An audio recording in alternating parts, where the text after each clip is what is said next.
Let's just dive right into the passage. Researchers have found a nearly 164,000-year-old molar from a member of the archaic human species known as Denisovans in a cave in Laos, suggesting that Denisovans lived in a wider range of environments than indicated by earlier evidence. So this, I know it's not underlined, but this is the kind of stuff that kind of sticks out to me, right? Because this is a very common move in SAT passages. We used to think something, there's new evidence, now we think something different. Very, very common. And just to add in, archaic means very old or ancient. Okay, now we get to the underline. Before the discovery, Denisovans were thought to have lived only at high altitudes in relatively cold climates in what are now Russia and China. So this is the old theory.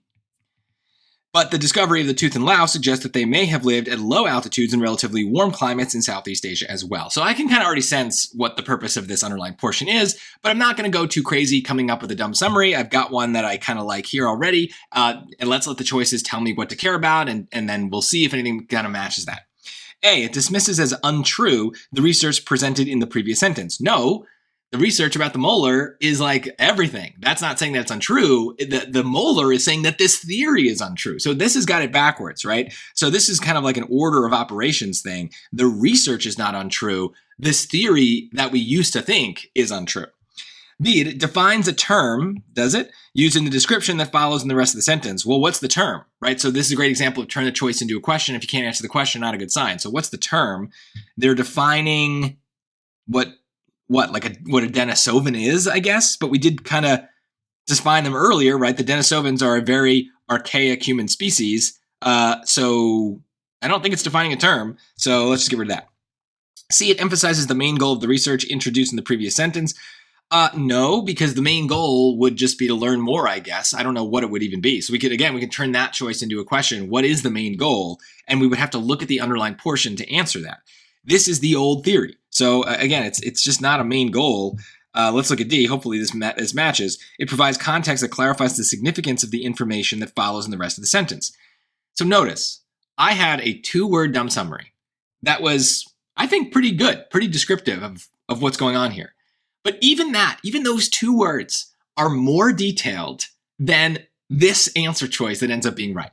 This is just classic SAT, these kind of weak, vague answers. Why do they do this? Well, they don't want it to be obvious what the answer is. Now here, I do think we can get it through process elimination, but let's also break this one down like we did the others and try to see if there's anything wrong with it. Even though it doesn't have a lot of detail, that doesn't mean it's bad. So let's take a look. It provides context. That is like an easy thing to check off. Of course it does. Anytime you have a sentence, it's providing some sort of context for something else. That clarifies the significance of the information that follows in the rest of the sentence. So the information that follows in the sentence, the rest of the sentence says what? This is the but. This is the new theory, right? The new theory. So it's providing context about the old theory that clarifies why the new theory is even possible, because we used to think that they lived in whatever kind of climate, relatively cold climates, but now we know through this tooth that they live in warmer climates, I guess. So again, there's really nothing that I can even point to say that this might not be right. It's so perfectly devoid of any information that it's basically impossible to prove wrong. And this is very common.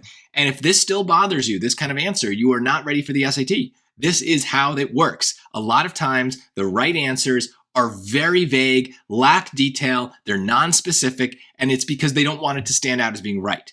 And it just means you've got to be good about proving other answers wrong, so that way when something like this comes around, you're like, okay, I'm open to it, right?